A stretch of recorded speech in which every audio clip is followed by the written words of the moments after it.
محمد ونصلي على رسول الكريم عاقبة للمتقين خاتم النبيين سيد الأنبياء والمرسلين أما بعد فأعوذ بالله من الشيطان الرجيم بسم الله الرحمن الرحيم رب اشرح لي صدري ويسر لي أمري واحلل عقدة من لساني يفقهوا قولي رب زدني علما اللهم فقهنا في الدين رب يسر ولا تعسر وتمم بالخير السلام علیکم ورحمۃ اللہ وبرکاتہ۔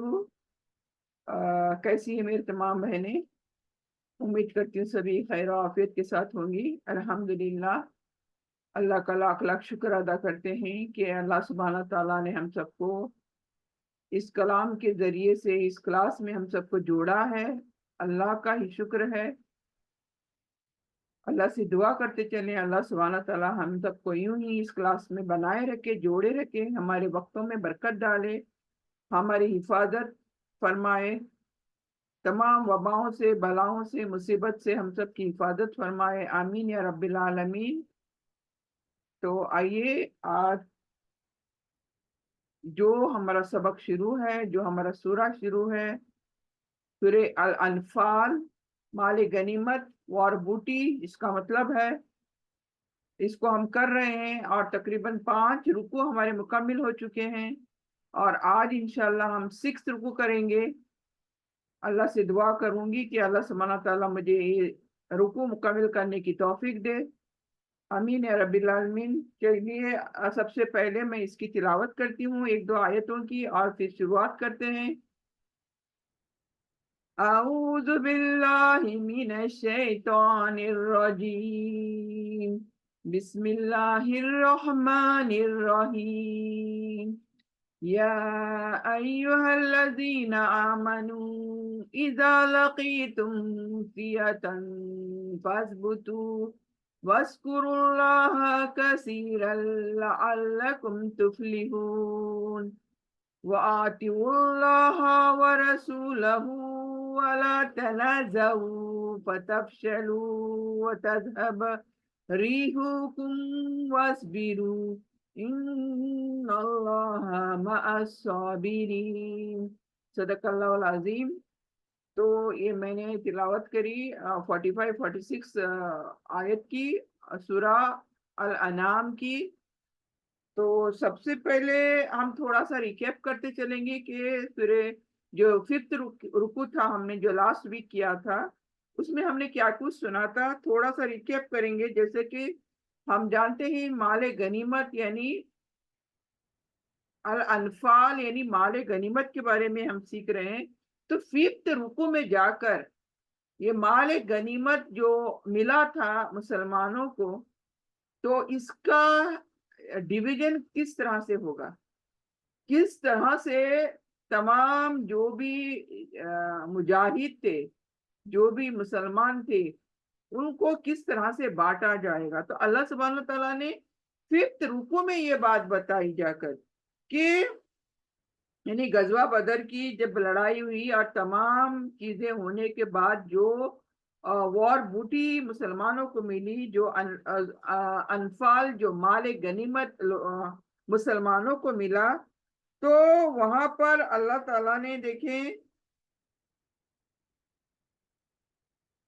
بتا دیا کہ کس طرح سے 5واں حصہ ہے وہ کس کا ہے، یعنی خمس یعنی 5واں حصہ یعنی اللہ کا اور اس کے رسول کا، اور پھر اس کے تمام رشتہ داروں کا، یتیموں کا اور مسکینوں کا اور مسافروں کا۔ تو اس طرح سے اللہ تعالیٰ نے 5واں حصہ، فار ایگزامپل لے کر چلو 20%، یعنی اگر 100 کا 5th پارٹ اگر لیں گے ہم 20%، تو باقی 80% تو رہ گئے، رائٹ؟ تو 20% سب سے پہلے اللہ نے بتا دیا کہ کس طرح سے یہ اللہ کا ہے، اللہ کے رسول کا ہے، اللہ کے رسول کے رشتہ داروں کا ہے، اور پھر یتیم، مسکین اور مسافر، ان کا حق ہے، اور باقی جو ہے وہ بانٹا جائے گا جو بھی مجاہد تھے۔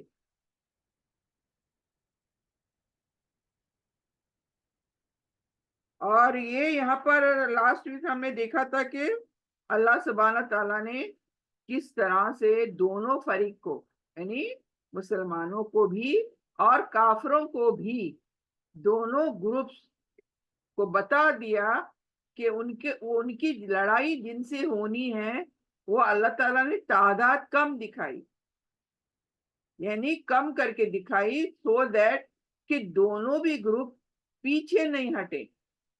مسلمان کا گروپ یہ سوچ کر پیچھے نہ ہٹے کہ کافر بہت زیادہ ہیں، ہم کیسے لڑیں گے، اور کافر کو اللہ نے زیادہ تعداد دکھائی، کیوں کم تعداد دکھائی؟ مسلمانوں کو تو کم دکھائی، کافروں کو بھی کم دکھائی، کیوں؟ تاکہ جو کافر ہیں وہ کوئی تیاری جنگ کی نہ کریں اور ریلیکس رہیں، اور ان کو ایسے لگے کہ یہ سامنے والے جو بھی ہیں بہت کم تعداد ہے تو ہم ان کو یوں ہی پچھاڑ دیں گے۔ تو یہ اللہ کی حکمت تھی، یہ کم کر کے تعداد دکھانے کی اس میں اللہ کا مقصد تھا۔ تو یہ ہم نے دیکھا تھا لاسٹ ویک۔ اور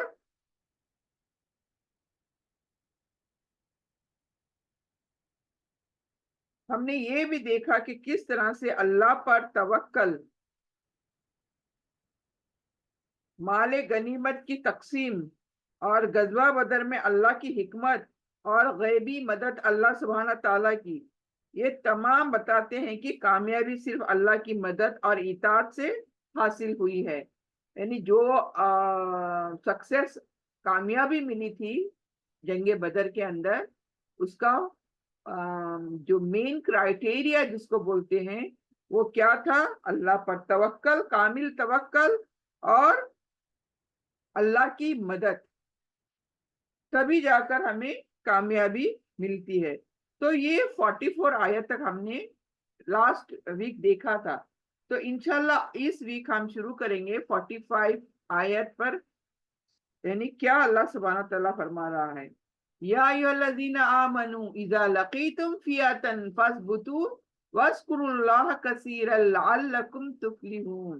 یعنی اللہ فرما رہے ہیں اس آیت کے اندر کہ اے ایمان والو، یا ایھا الذین آمنوا، اے ایمان والو، جب تم کسی دشمن، یعنی کسی بھی دشمن جماعت کا مقابلہ کرنے کو نکلو تو ثابت قدم رہو، یعنی اپنے قدم لڑکھڑانے نہیں چاہیے۔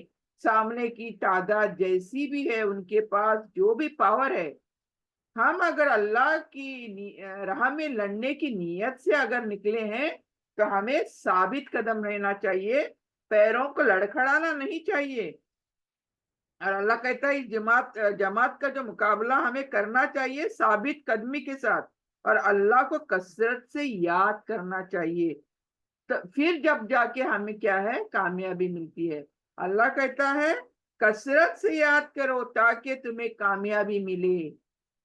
تو یہاں اس آیت میں غزوہ بدر کے ہمارے بیک گراؤنڈ میں یہ نازل ہوئی ہے، غزوہ بدر ہو رہی ہے، اس کے بیک گراؤنڈ میں یہ نازل ہوئی ہے، لیکن اس کی ہدایت ہر دور کے لیے ہے۔ ایکچولی یہ آیت جو ہے غزوہ بدر کے لوگوں میں، ان کے لیے ہے، لیکن یہاں پر اللہ تعالیٰ یہ آیت ہر دور کے لوگوں کے لیے اس میں سبق ہے۔ کیونکہ دیکھیں قرآن کی کوئی بھی آیت جو ہے اس پرپس کے لیے، صرف اس پرپس کے لیے نہیں تھی جس لوگوں پر یہ نازل ہوئی، بلکہ یہ ہر دور کے لوگ، قیامت تک آنے والے لوگوں کے لیے ہر آیت میں ایک سبق ہے، تو وہ سبق ہمیں لینا چاہیے۔ تو اللہ یہی کہتا ہے کہ یہ ہر دور کے مسلمانوں کے لیے ہے۔ اللہ تعالیٰ نے کامیابی کی 2 بنیادی اصول یہاں پر بتا دیے، یعنی کامیابی 100% مل سکتی ہے ہمیں آج بھی، لیکن اس کے اصول اللہ نے بتا دیے۔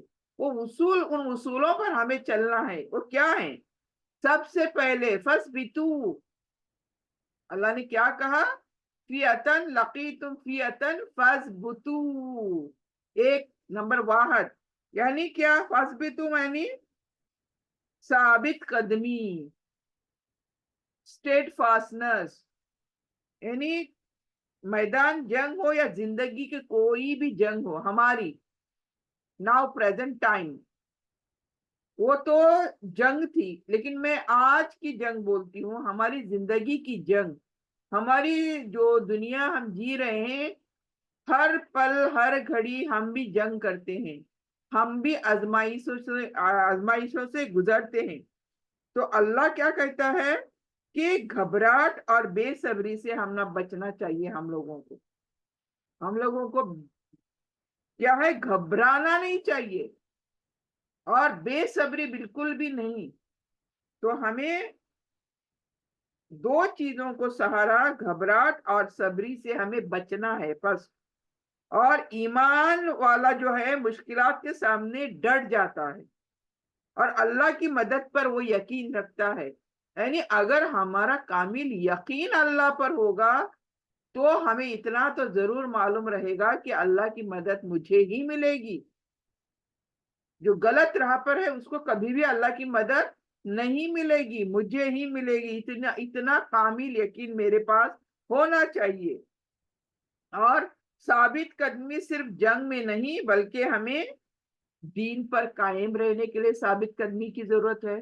یعنی اللہ کا دین جو قرآن کے اندر ہے، ڈوز اینڈ ڈونٹس جتنے ہیں، شریعتیں جتنی ہیں، اس پر ثابت قدمی ضروری ہے۔ اگر چلنا ہے دین پر، اگر میں کہوں میں دین پر چل رہی ہوں تو میرے قدم لڑکھڑانے نہیں چاہیے، ثابت قدمی ہونی چاہیے۔ اور گناہ سے میں بچوں گی، آئی کانٹ اشور، میں کیا دعویٰ کر سکتی ہوں کہ میں گناہ کبھی نہیں کروں گی؟ تو یہاں پر گناہوں سے بچنے کے لیے بھی ثابت قدمی چاہیے۔ اگر میں ایک نیت کروں کہ میں کبھی گناہ نہیں کروں گی تو میں کوشش کروں گی، اور اس کوشش میں ثابت قدمی بہت ضروری ہے۔ اور نیکی پر، اگر میں نیک کام کرنا چاہوں گی تو وہاں تو جانے کتنے آزمائشیں آئیں گی، اور آخر کو مجھے ایسے لگنے لگے گا کبھی کبھار تو کہ یہ نیکی میں کر کے جی کا وبال خرید رہی ہوں۔ یعنی میں خود ہی میں پچھتانے لگوں گی کہ یہ کون سی ایسی نیکی ہے کہ بس میں پریشان ہی پریشان ہو گئی ہوں۔ تو یہاں پر بھی ثابت قدمی چاہیے، یعنی گناہوں سے بچنے کے لیے بھی ثابت قدمی چاہیے، نیکیاں کرنے کے لیے بھی ثابت قدمی چاہیے۔ تو ہم کہیں بھی اشور نہیں کر سکتے کہ یہ چیز میں کرنے والی ہوں یا کروں گی ہمیشہ۔ تو یہ دونوں چیزوں میں کیا ہے، ثابت قدمی ضروری ہے۔ اور ثابت قدمی صرف جنگ میں نہیں بلکہ یہ تمام چیزوں پر ہمیں ثابت قدمی رکھنی ضروری ہے۔ اور اللہ کہتا ہے وَاذْكُرُوا اللَّهَ كَثِيرًا، تو اس کے بعد اللہ کہتا ہے وَاذْكُرُوا اللَّهَ كَثِيرًا تاکہ لَعَلَّكُمْ تُفْلِحُونَ، اگر تم کامیاب ہونا چاہتے ہی ہو ان چیزوں میں تو پھر تمہیں اللہ کا ذکر کرنا پڑے گا۔ تو واٹ از دس وَاذْكُرُوا اللَّهَ، ذکر کا کیا مطلب ہے؟ یعنی مشکل وقتوں میں دلوں کو سکون اور ہمت اللہ کے ذکر سے ملتی ہے۔ تو ذکر کا کیا مطلب ہے؟ اللہ کا ذکر کوئی خاص دعا ہے کیا؟ اللہ کا ذکر کرنے کے لیے کوئی خاص آیت ہے کیا؟ ذکر کا مطلب کوئی خاص تسبیح ہے کیا؟ ذکر کا مطلب پہلے سمجھو، اللہ کا ذکر کرے تو ہی کامیابی ہے۔ مطلب کیا؟ کہ ہماری ہر سانس کے ساتھ اللہ کا ہونا لازمی ہے، شرط ہے۔ یعنی ذکر میں سب آ گیا، وہ ذکر جہاں اللہ ہمارے ساتھ ہو جاتا ہے، جہاں ہم اللہ کی یاد کرتے ہیں کثرت سے، جیسے کہ لے کر چلو قرآن تلاوت کر رہی ہوں میں، قرآن کو ترجموں سے پڑھنے بیٹھی ہوں میں، قرآن کی تفسیر کرنے بیٹھی ہوں میں، تسبیحات کرنے بیٹھی ہوں میں، نماز پڑھنے بیٹھی ہوں میں، روزے رکھ رہی ہوں میں، حج کو جا رہی ہوں میں، صدقہ خیرات کر رہی ہوں میں، یہ تمام تر چیزیں، تسبیحات، کل تسبیحات، یہ تمام چیزوں میں کیا ہے، ہمیں اللہ ہمارے ساتھ ہوتا ہے۔ جب ہم اللہ کا ذکر بولتے ہیں مطلب اللہ کی چیزیں کرتے ہیں، اللہ کو ساتھ رکھتے ہیں ہر پل، اور جب ہم اللہ کے ساتھ ہوتے ہیں تو ظاہر ہے کامیابی ملے گی۔ تو کامیابی صرف اللہ کو ساتھ رکھنے میں ہے، نہ کہ شیطان کو. شیطان کو ساتھ میں رکھنے سے اللہ آٹومیٹکلی دور ہو جائے گا، تو پھر کامیابی کہاں سے ملنے والی ہے؟ وہاں تو شیطان ہی خوش ہو جائے گا. ہم تو سب شیطانی حرکتیں کریں گے، شیطان کو خوش کرنے کے کام کریں گے، یعنی گناہ کے کام کریں گے. وہاں پر اللہ نزدیک نہیں ہوگا، بیکاز جس دل سے اللہ نکل جاتا ہے وہاں پر شیطان قبضہ کر لیتا ہے. یہ ہمیں معلوم ہونا چاہیے. جیسے ہی اللہ چھوٹ گیا سمجھو کہ شیطان پاس آ گیا. اس لیے شیطان سے دور رہنے کے لیے ہمیشہ ہمیں کیا کرنا ہے؟ ہمیں اللہ کا ذکر و اذکار کرنا ہے. تو یہ تمام چیزیں ہمیں یہاں پر ذکر میں تسبیح آ گئی، تحلیل آ گئی، اللہ کی بڑائی، تکبیر اللہ کی، اللہ اکبر، دعائیں اللہ سے مناجات کریں، استغفار کریں. ہر حال میں اللہ کو یاد کرنا ہے. اور جو بھی اللہ کو یاد رکھتا ہے اللہ اس کی مدد ضرور فرماتا ہے. یہ ہے کامل بھروسہ، یہ کامل یقین ہمیں ہونا چاہیے. اگر میں اللہ کو ساتھ میں رکھی ہوں تو اللہ ضرور مجھے کامیاب کرے گا. تو کامیابی کا راز کیا ہے؟ اللہ کہتا ہے لعلکم تفلحون، تاکہ تم کامیاب ہو جاؤ. تو یہ اللہ تعالیٰ کہتا ہے. کیا معلوم ہوتا ہے یہاں پر؟ تاکہ تم کامیاب ہو جاؤ، یعنی ظاہری اسباب طاقت نہیں ہے کامیابی کے لیے. اگر میں کہوں میرے پاس پاور ہے، میرے پاس سٹیٹس ہے، میرے پاس پیسہ ہے، میرے پاس لڑائی کا سامان ہے، اسلحہ ہے، مجھے کون مار سکتا ہے، مجھے کون ٹکر دے سکتا ہے، یہ سب غلط بات ہے. اگر میرے ساتھ اللہ ہے، کچھ اور نہیں ہے، بس اللہ ہے، تو سمجھو کہ آپ ہی کامیاب رہیں گے. تو یہ یقین جو ہے ہمارے پاس ہونا چاہیے. تو صرف ظاہری طاقت کامیابی کی ضمانت بالکل بھی نہیں ہے. اصل کامیابی ایمان، میرا ایمان کتنا مضبوط ہے، ثابت قدمی کہ میرے قدم ثابت کتنے ہیں، اور اللہ پر کامل بھروسہ، اور اس کا ذکر کرنے میں ہی ہماری کامیابی ہے. تو اللہ کی مدد انہی لوگوں کے ساتھ ہوتی ہے جو اس کے احکاموں پر عمل کرتے ہیں. یعنی اللہ تعالیٰ سبحانہ تعالیٰ نے قرآن کے اندر جو بھی ڈوز اینڈ ڈونٹس دیے ہیں، اگر ایک بندہ اسی پر چلتا ہے، اتنا ہی بیس بنا کر اپنی زندگی جیتا ہے، تو اس کو کسی سے ڈرنے کی ضرورت نہیں ہے. تو اللہ تعالیٰ سمجھو کہ اسے کامیاب ضرور کرے گا. تو ہمارے لیے سبق کیا ہے کہ ہر آزمائش جو ہے، چاہے جنگیں ہوں، چاہے ہماری زندگی کی جنگیں ہوں، ہر آزمائش میں ہمیں صبر اور استقامت رکھنا ضروری ہے. یعنی استقامت، ثابت قدمی، اسٹیٹ فاسٹنس، یہ ضروری ہے.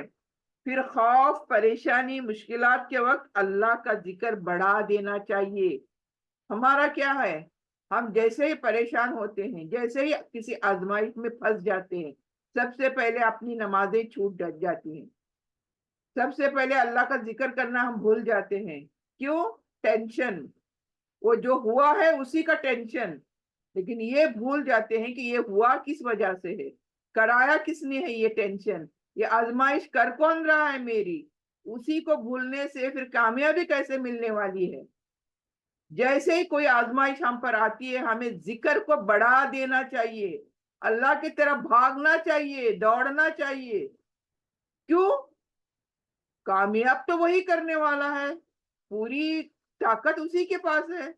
تو ہمیں کسی اور کے پاس بھاگنے کی ضرورت ہی نہیں ہے، اور نہ پریشان ہونے کی ضرورت ہے. ہماری پریشان ہونے سے وہ آزمائش ٹلتی ہے؟ کبھی دیکھا ہے؟ نہیں ٹلتی ہے. چاہے آپ جو بھی کرو، اللہ کو چھوڑ کر جو بھی کرو، وہ آزمائش ٹلے گی نہیں بلکہ بڑھے گی. تو ہمیں کیا کرنا ہے؟ چاہے جیسی مصیبت آن پڑے، اللہ کی طرف لپکنا ہے، اللہ کی طرف دوڑ پڑنا ہے. اور اللہ کی طرف دوڑنے کا کیا مطلب ہے؟ وہ کام کریں جس سے اللہ راضی ہوتا ہے، اللہ خوش ہوتا ہے. یعنی ہماری ہر عمل ہمارا اللہ کو خوش کرنے میں لگنا چاہیے. تو ہمارے ذکروں کو، ذکر مطلب یہ نہیں کسی کونے میں وضو کر کے بیٹھ گئے, اللہ اللہ اللہ اللہ اللہ اللہ اللہ کرتے بیٹھ گئے, تو دیٹ از ناٹ ذکر.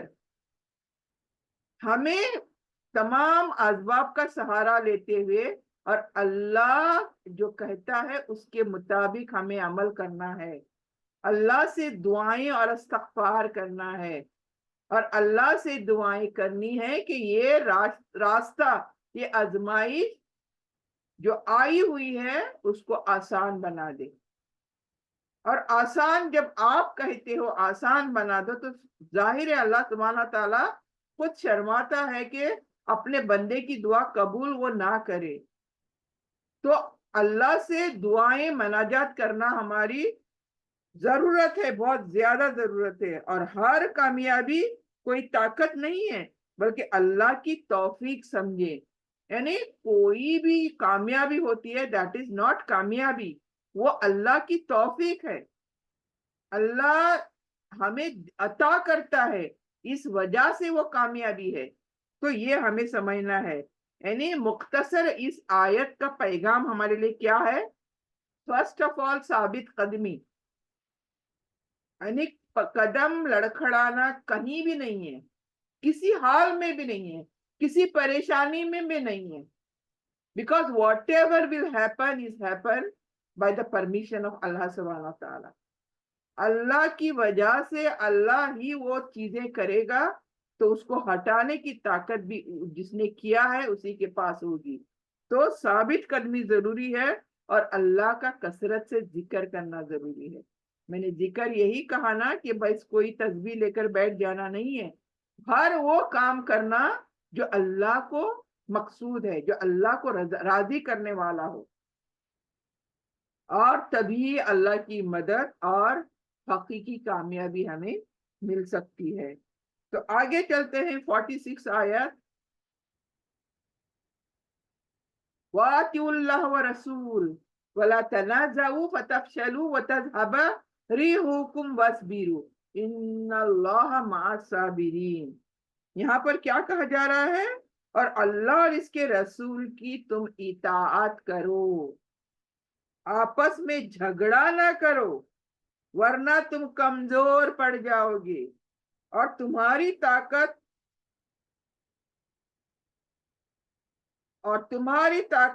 وہ ہیبت جاتی رہے گی.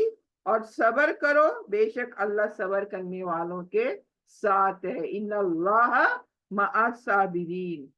یعنی اس آیت میں اللہ تعالیٰ نے مسلمانوں کی کامیابی کے چند بنیادی اصول بتائے ہیں. اسٹل اور اللہ تعالیٰ نے ہمیں مسلمانوں کو کامیاب کرنے کے اصول دیے ہیں. یہاں پر سب سے پہلے وَآتِعُوا اللَّهَ, یعنی اللہ اور اس کے رسول کی اطاعت کرنا, اس کی احکاموں کی پیروی کرنا. احکام, orders, fulfill orders, whatever Allah has given us in this book of اللہ, القرآن الحکیم کے اندر جتنے آرڈرز اللہ نے عطا کیے ہیں ہمیں ان کی پیروی کرنی ہے. we have to fulfill these orders. جب مسلمان اپنی خواہشات کے بجائے اللہ کے حکم کو مقدم رکھتے ہیں تو اللہ کی نصرت ان کے ساتھ ہوتی ہے. یعنی اگر میں کبھی زندگی میں ایسے پڑاؤ پر ہوں کہ پہلے دنیا یا پہلے اللہ, میں اللہ کا آرڈر کروں فلفل یا پھر دنیا والوں کا آرڈر فلفل کروں, ایسے مرحلے میں جب آپ آ جاتے ہو تو کیا کرو گے؟ اللہ کو چھوڑ کر دنیا والوں کو خوش کرو گے یا دنیا والوں کو چھوڑ کر اللہ کو خوش کرو گے؟ So this is very important. تو جیسے کہ حدیث ہے, ہم تب تک مومن نہیں ہو سکتے جب تک تمام دنیا والوں سے, دنیا کی چیزوں سے اللہ مقدم نہیں ہو جاتا. اللہ لیسٹ میں پہلے نمبر پر نہیں ہوتا. سب سے پہلے ہم اللہ اور اس کے رسول کو نہیں چاہتے, تب تک ہم مومن نہیں ہو سکتے.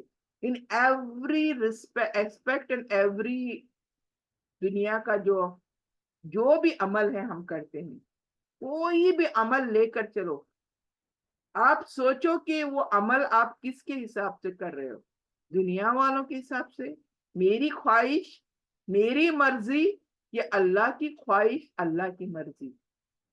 وی ہیو ٹو ڈیسائڈ دس. میں یہ نہیں کہتی فلانا کام فلانا، ہر کام، ایچ اینڈ ایوری عمل جو ہم کرتے ہیں دنیا کے اندر، ہمیں یہ پہلے یہ سوچنا ہے کیا اس عمل سے اللہ خوش ہے میرا، یا اللہ ناراض ہوگا. تو پھر I have to decide before doing that عمل, before doing that action, I have to decide myself. تو یہ خواہشات چھوڑ کر اگر ہم اللہ کے حکموں کو سرے فہرست رکھیں گے، ٹاپ لسٹ پر رکھیں گے، ہم لوگ سامنے رکھیں گے، تو پھر اللہ کی نصرت ہمارے ساتھ ہوگی، یعنی اللہ کی مدد ہمارے ساتھ ہوگی. اور اللہ نے پھر یہاں پر کیا کہا دیکھیں، وَلَا تَنَازَعُوا فَتَفْشَلُوا. تنازع مطلب جھگڑا، تنازع جھگڑا، یعنی اللہ کہتا ہے آپس میں اختلاف نہ کرو، جھگڑا نہ کرو. ہوتا ہے نا، each and every aspect of our life ہم لوگ جھگڑتے ہیں. وہ بولتے ہیں سفید تو میں بولتی ہوں کالا، وہ بولتے ہیں یہ صحیح تو بولتے ہیں یہ صحیح، میں بولتی ہوں میں ہی صحیح، وہ بولتا ہے میں ہی صحیح. ہوتا ہے نا، ایوری بات پر ہم کبھی بھی سیٹسفائی نہیں ہوتے کسی کی بات سے. وہ ایک بولتا ہے تو میں دو بولتی ہوں، تو اس طرح سے کیا ہوتا ہے، جھگڑا ہو جاتا ہے، اختلافات ہو جاتے ہیں، اور پھر تنازعات. تنازعوا اللہ نے کہا، ولا تنازعوا، یعنی باہمی آپسی اختلاف ہمیں چھوڑ دینا چاہیے، ضد ہمیں چھوڑ دینی چاہیے. یہ چیزیں ہم تمام امت کو کمزور کر دیتی ہیں، اور بالکل یہی چیزوں کی وجہ سے آج ہماری امت مسلمہ کمزور پڑ گئی ہے. آپ جا کر دیکھیے پوری دنیا کے اندر، ہم امت مسلمہ جتنی طاقتور ہے نا، اگر ہم اللہ رسول کے مطابق اگر ہم مضبوط ہوتے ہیں، صبر والے ہوتے ہیں، استقامت والے ہوتے ہیں جیسے کہ اللہ نے کہا، تو ہمارے جیسا دنیا میں کوئی ہے ہی نہیں آج. لیکن ہم تفرقوں میں پڑ گئے، ہم انا تکبری ضد میں پڑ کر ہم فرقہ بٹ گئے ہیں، ہم ان گروپ میں بٹ گئے ہیں. تو دشمن کو اتنا آسان ہوا ہے کہ وہ گروپس کو پکڑ پکڑ کے مار رہے ہیں. کیوں؟ طاقت نہیں ہے، کمزور ہو گئے ہیں، چھوٹے گروپس ہو گئے ہیں، ایک گروپ نہیں ہے. جیسے کہ وہ ہمیں بچپن میں سکھایا گیا تھا، ایک لکڑی کو آسانی سے توڑ دو اور 10 لکڑیوں کو پکڑ کر باندھ دو تو نہیں ٹوٹتی. یہ کیوں سکھائے گئے تھے یہ تمام ایگزامپلس ہمیں بچپن سے؟ آج ہم امت مسلمہ یہ تمام ایگزامپل کو نہ جانے کہاں چھوڑ آئی ہے. آج ایسی حالت ہے ہماری، ہمیں الگ الگ پکڑ کے مار رہے ہیں یہ لوگ، لیکن ہمارے میں سے کسی میں ہمت نہیں ہے اٹھ کر کہہ دیں کہ ہمارے لوگوں کو تم کیوں مار رہے ہو، ہمیں تم لوگ کیوں ذلیل کر رہے ہو. کیوں؟ کیونکہ ہم مل کر ہیں ہی نہیں، کوئی کسی کام میں ہم مل کر نہیں ہیں، تو ہم بٹ گئے ہیں، فرقہ کھیل کھیل رہے ہیں ہم لوگ. اسی وجہ سے اللہ تعالیٰ بولتا ہے وَلَا تَنَازَعُوا فَتَفْشَلُوا. اگر تم تنازعات کرو گے، اگر تم اس طرح سے فرقہ کھیلو گے تو تم ہمت ہار جاؤ گے، تمہارے پاس کوئی طاقت بچے گی نہیں کہ تم دشمن کا مقابلہ کر سکو. اگر ہر شخص اپنی رائے پر اڑ جائے گا تو پھر یونیٹی ختم ہو جائے گی، نو اتحاد، یونیٹی کچھ بھی باقی نہیں رہے گی، اور دشمن کا کیا ہوگا، وہ غلبہ پالے گا. جو ہمارا دشمن، سب سے بڑا دشمن، دیٹ از شیطان، وہ کامیاب ہو گیا ہے آج. تو اللہ خود فرما رہا ہے یہاں پر، اگر تم اختلاف کرو گے، اگر تم اس طرح سے ضد میں انا میں آ کر بٹ جاؤ گے تو پھر تم کمزور پڑ جاؤ گے اور شیطان تم پر غالب آ جائے گا، وہ غلبہ پا جائے گا تم پر. تو اسلام کیا ہے؟ اختلاف رائے کی اجازت نہیں دیتا. تمہارے اختلاف ہوں گے. دیکھیے دنیا جب سے بنی ہے اور قیامت تک اختلاف ویسے رہیں گے.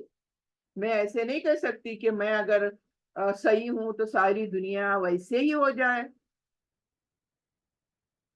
تو یہ چیز جو ہے، یہ جو ضد ہے ہمیں چھوڑ دینی چاہیے. ہمیں اختلاف نہیں رکھنا چاہیے، لیکن ایسا جھگڑا جو دلوں کو ہمارے کیا کرتا ہے، بانٹ دیتا ہے، ویسا جھگڑا نہیں کرنا چاہیے. دیکھیں اختلافات رائے رہیں گے، ہمیشہ رہیں گے، وہ جائیں گے نہیں. لیکن ہمیں کیا کرنا ہے؟ جھگڑا کرنا نہیں ہے، ایسی بات نہیں کرنی ہے کہ ہمارے دلوں کو بانٹے، ہمارے دلوں میں نفرتیں پیدا ہو جائیں. آج آپ دیکھ لو گے دنیا میں اگر نفرتیں کسی کے زیادہ ہیں تو ہم مسلمان امت مسلمہ کے اندر یہ کہہ رہے ہیں، ایک مسلک کہہ رہا ہے ہم صحیح ہیں، وہ مسلک کہہ رہا ہے ہم صحیح ہیں، وہ کچھ اور کر رہے ہیں، چوتھا پانچواں کچھ اور کہہ رہا ہے. تو یہ تمام ضد چھوڑنے کو تیار نہیں. ارے وہ اختلاف اپنے گھروں میں رکھو، لیکن ہم مسلمان ہیں، ایک اللہ کو ماننے والے ہیں، ایک کتاب کے ماننے والے ہیں، ایک رسول کو ماننے والے ہیں. ایک ہو جاؤ، اتنے بیسک فاؤنڈیشن پر ایک بن کر رہو. باقی جو اختلافات ہیں وہ رہیں گے، وہ گھروں میں رکھو اندر، وہ راستوں پر چوراہوں پر مت لے کر آؤ تاکہ دشمن دیکھے اور پھر حساب لگا لے ہمارے طاقت کا، ہمارے قوتوں کا. وہ ہے یہی. آج دشمنوں نے اسٹڈی کیا ہم لوگوں کو، ارے یہ مسلمان تو کبھی بھی نہیں ملیں گے، چلو ان کو مارو، پکڑ کر الگ الگ مارو ان کو. اور ایسے ہی ہو رہا ہے، ٹھیک یہی حال ہو رہا ہے. ابھی ایک دو گروپ مل کر بھی کچھ نہیں کر سکتے ان مسلمانوں کو ایک کرنے کے لیے. تو یہ چیزیں دیکھیں ہمیں سیکھنی چاہیے. تو اللہ کہتا ہے تمہاری ہوا اکھڑ جائے گی. وَتَذْهَبْ رِيحُكُمْ. وَتَذْهَبْ رِيحُكُمْ مطلب کیا؟ ریح مطلب ہوا، ریح ہوا، تمہاری ہوا اکھڑ جائے گی. یعنی طاقت تمہاری، رعب تمہارا، عزت تمہاری، تمہارا رسوخ، تمہارا غلبہ، یہ تمام چیزیں، یہ تمام ریح ہیں. اگر مسلمان آپس میں لڑیں گے تو ہماری قوت ایک تو ختم ہو جائے گی. ہمارا جو روب ہے نا، روب بولتے ہیں نا، مسلمانوں کا روب تھا ایک زمانے میں، مسلمان یعنی سب کچھ تھا ایک زمانے میں. وہ روب جو ہے، وہ وقار جو ہے ہمارا ختم ہو چکا ہے. دشمن ہم پر غالب آ گیا ہے. آج آئے گا نہیں، غالب آ چکا ہے. اب ہمیں کیا کرنا ہے؟ تو یہاں پر اللہ تعالیٰ نے کہا وَاسْبِرُوا، یعنی صبر کی اہمیت سمجھ میں آ رہی ہے یہاں پر. چاہے کتنی مشکلات کیوں نہ ہو، کتنے اختلافات کیوں نہ ہو، کتنے آزمائشیں کیوں نہ ہو، ہمیں صبر کرنا ضروری ہے. صبر کا دامن تھام لینا بہت ضروری ہے. یعنی صبر صرف تکلیف برداشت کرنے کا نام نہیں ہے. یعنی ایک تکلیف مجھے ہوئی اور اسے میں صبر کر رہی ہوں، صبر کر رہی ہوں، صبر کر رہی ہوں، اس کا نام نہیں ہے. اللہ کی اطاعت پر ثابت قدم رہنا، اللہ کو راضی کرنے کے لیے ثابت قدم رہنا، اور گناہوں سے بچنے کی بھرپور کوشش کرنا. تبھی اللہ کہتا ہے ان اللہ مع الصابرین، ان اللہ مع الصابرین. یعنی یہ اللہ کی مدد ہے، یہ نصرت ہے، یہ رحمت ہے. اس کا وعدہ اللہ نے کیا ہے، صبر کرنے والوں کے ساتھ میں ہوں. اللہ کہہ رہا ہے یہاں پر. سوال یہ آتا ہے کیا ہم واقعی صبر کر رہے ہیں؟ کیا ہم صابر لوگ ہیں؟ یہ ہمیں پوچھنے کی ضرورت ہے. تو اللہ تعالیٰ انہیں تنہا نہیں چھوڑتا، بلکہ صابر لوگوں کی مدد فرماتا ہے، رہنمائی فرماتا ہے. تو ہمیں اس آیت سے کیا معلوم ہو رہا ہے؟ What is the lesson to be learn from hair?